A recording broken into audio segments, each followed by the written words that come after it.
Namo tassa bhagavato arahato samma sambuddhassa.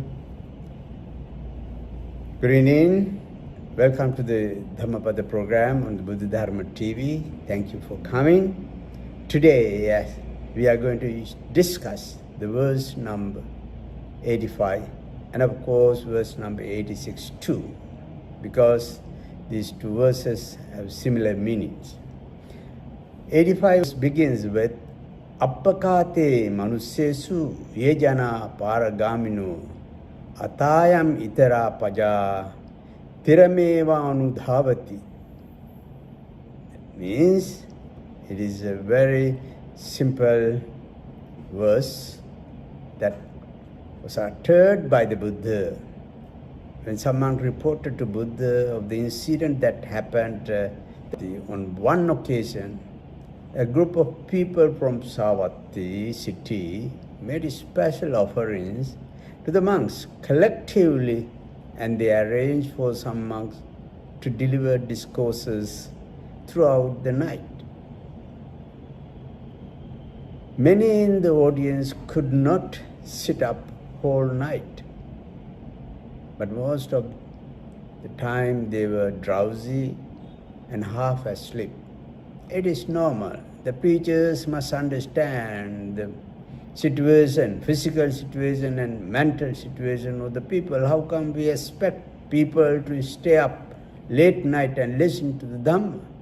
They won't benefit it. So there were only a few who listened attentively to the discourse. At dawn, when the monks told the Buddha about what happened the previous night, the Buddha replied, most people are attached to this world. Only a very few reach the other shore of the Nibbana. Of those who wish to cross over to the other side, only a handful are successful or capable. Successful.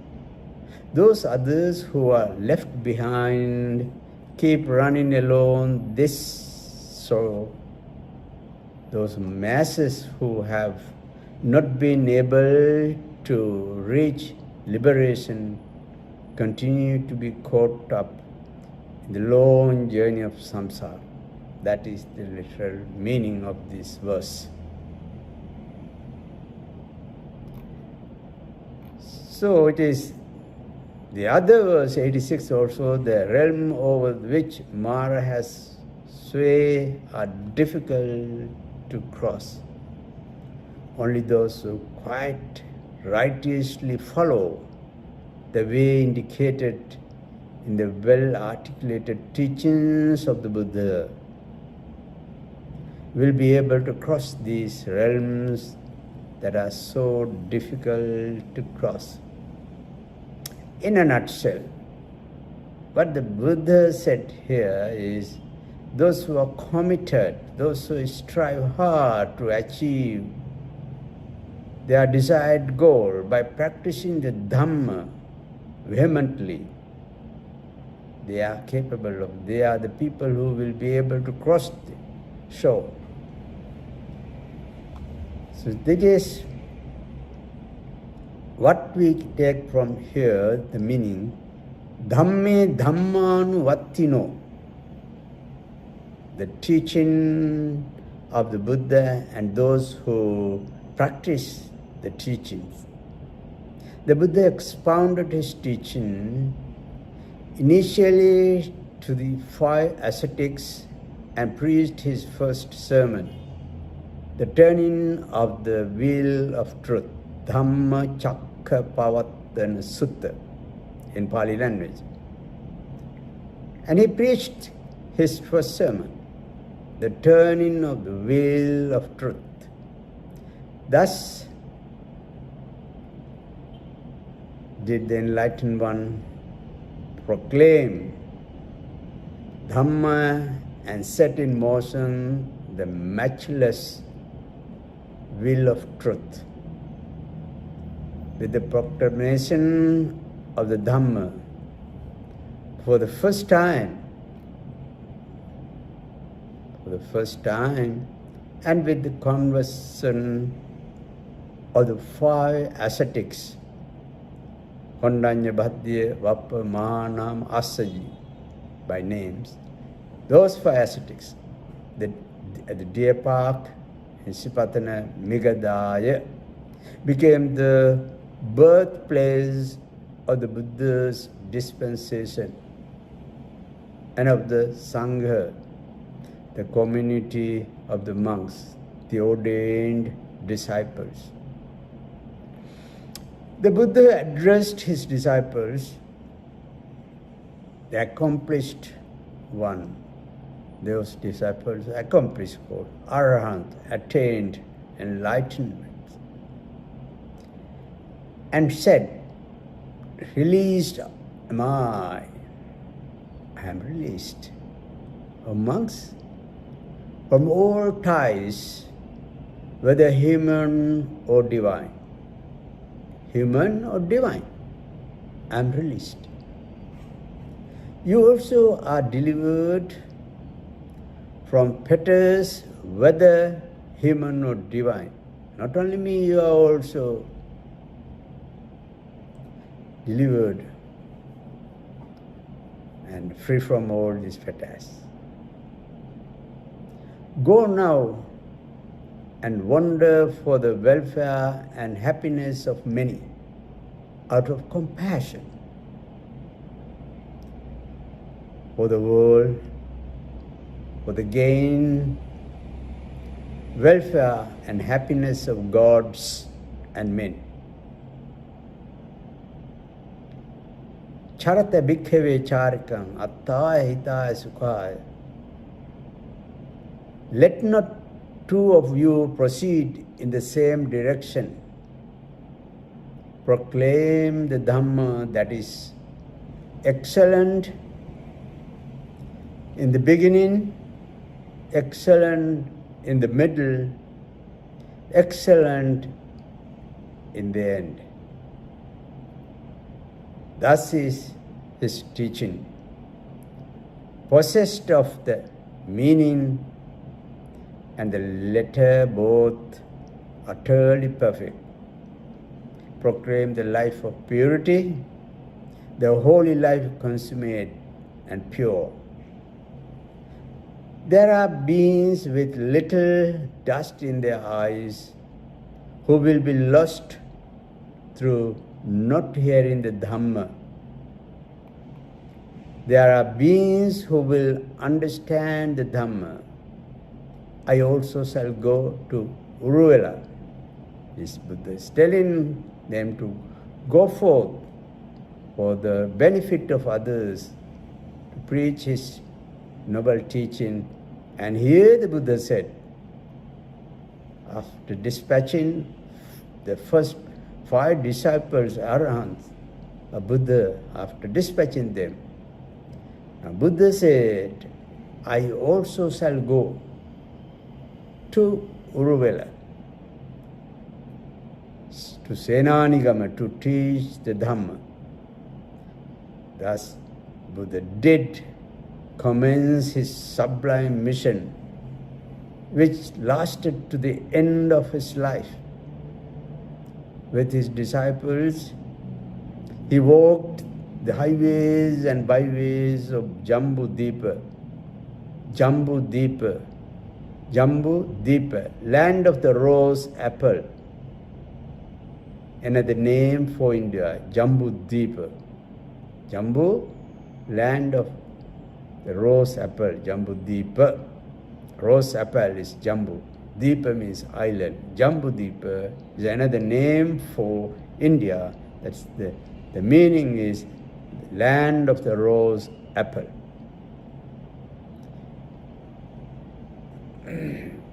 Enfolding all within the aura of his boundless compassion and wisdom, Buddha left for Uruvela, the Senanigam, to preach his noble teaching.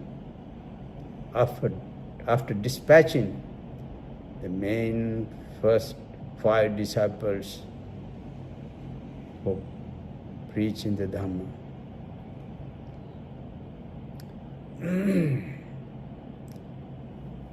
The Buddha, the supremely enlightened one, made no distinction of caste, clan, or class when communicating the Dhamma. Men and women from different walks of life, the rich and the poor, the lowliest and highest, the literate and illiterate, Brahmins and outcasts, princes and paupers, saints and criminals, listened to the Buddha, took refuge in him, and followed him who showed the path to peace and enlightenment. The path is open to all. His Dhamma was for all. Caste, which was a matter of vital importance to the Brahmins in India, was one of utter indifference to Buddha, who strongly condemned so debasing a system. The Buddha freely admitted into the Sangha, the community of Sangha disciples, people from all castes and classes, freely admitted into the Sangha. They were fit to live the holy life, and some of them later distinguished themselves in the Sangha, in the community of ordained disciples. The Buddha was the only contemporary teacher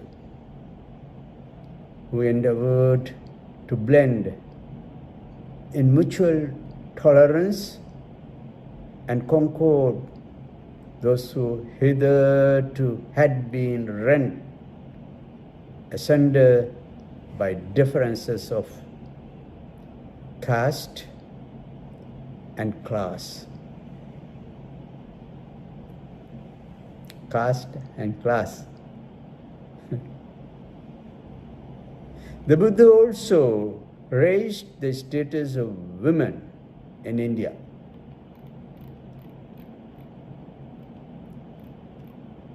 Generally speaking, during the time of the Buddha, owing to Brahmanical influence, women were not given much recognition. Sometimes they were held in contempt, although there were solitary cases of their showing erudition in matters of philosophy, and so on.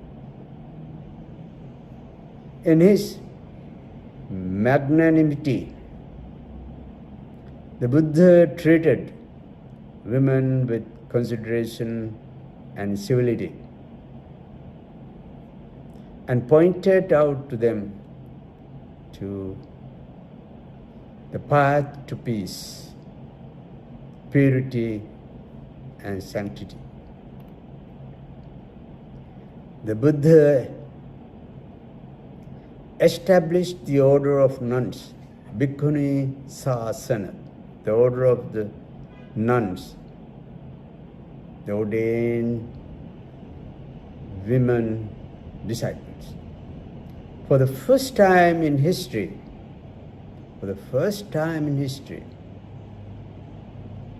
for never before this had there been an order where women could lead a celibate life of renunciation. Remember this. Women from all walks of life joined the order. The lives of quite a number of these noble nuns, their strenuous endeavors to win the goal of freedom, and their peace of joy and deliverance of mind are graphically described in the Therigatha. While journeying from village to village, from town to town, instructing, enlightening, and gladdening the many, the Buddha saw how superstitious folk, steeped in ignorance, slaughtered animals, worship of their gods. He spoke to them of life which all can take but none can give. Life which all creatures love and strive to keep, wonderful, dear and pleasant unto each, even to the meanest. The Buddha never encouraged wrangling and animosity. Addressing the monks, he once said, "I quarrel not with the world." Not with the world, monks, it is the world that quarrels with me. An exponent of the Dhamma quarrels not with anyone in the world. Not with anyone in the world. To the Buddha, the practice of the Dhamma is of great importance. Therefore, the Buddhists have to be Dhammanvatti, those who practice the teachings. Practice the teaching. It is what the Buddha is also emphasizing. Practice the teaching, experience teaching. The practical aspects are the most important and essential in the attainment of the spiritual goals indicated by the Buddha's teaching, by Buddha Dharma. There are no shortcuts to real peace and happiness. As the Buddha has pointed out in many a sermon, this is the only path which leads to the summit of the good life. Summit of the good life, which goes from lower to higher levels of the mental realm. It is a gradual training, a training in speech, deed, and thought, which brings about true wisdom, culminating in full enlightenment and the realization of Nibbana. It is a path for all, irrespective of one's race, class, or creed, a path to be cultivated every moment of our daily life. The one and only aim of the Buddha in pointing out this teaching is stated in these words. Enlightened is the Buddha. He teaches the Dhamma for enlightenment. Buddhoso Bhagava Bodhaya Dhamman Deseti. Tamed is Dhamma. He teaches the Dhamma for taming.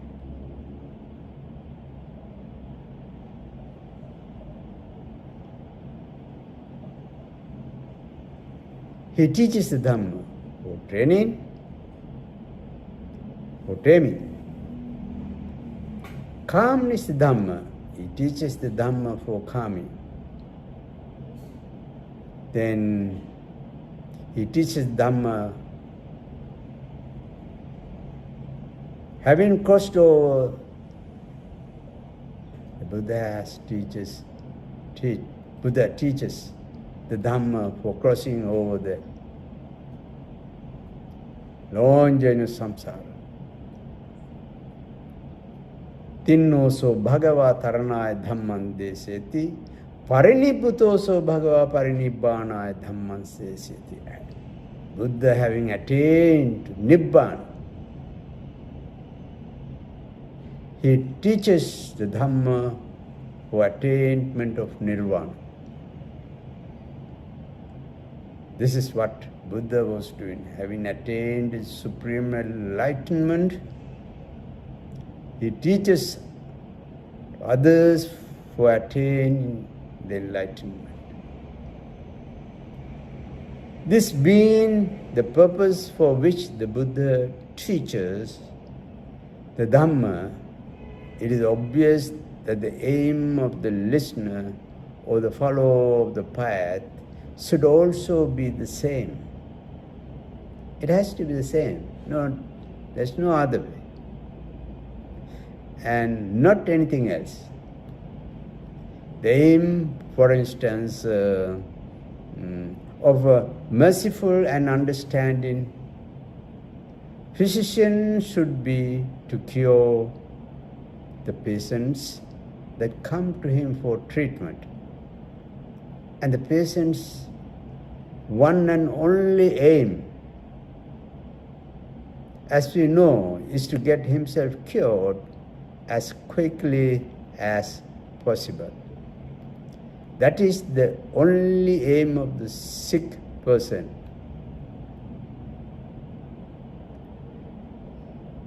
The Buddha, the compassionate teacher, is no more, but he has left a legacy, the sublime Dhamma. The Dhamma is not an invention, but a discovery. It is an essential, and it's also an eternal law. It is everywhere with each man and woman. Buddhist or non-Buddhist, Eastern or Western, the Dhamma has no labels. It knows no limit of time, space, or race. It is for all time. Each person who lives the Dhamma sees its light, sees and experiences it himself. It cannot be communicated to another, for it has to be self-realized.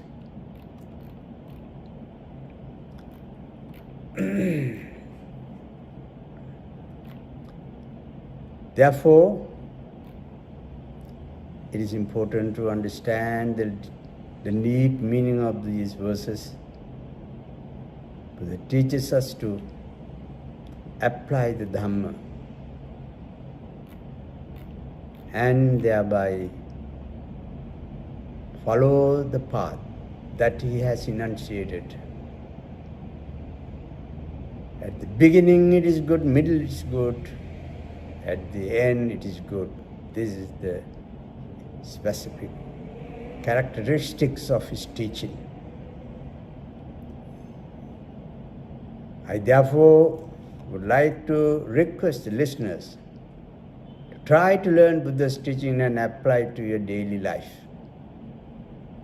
May you all be well and happy.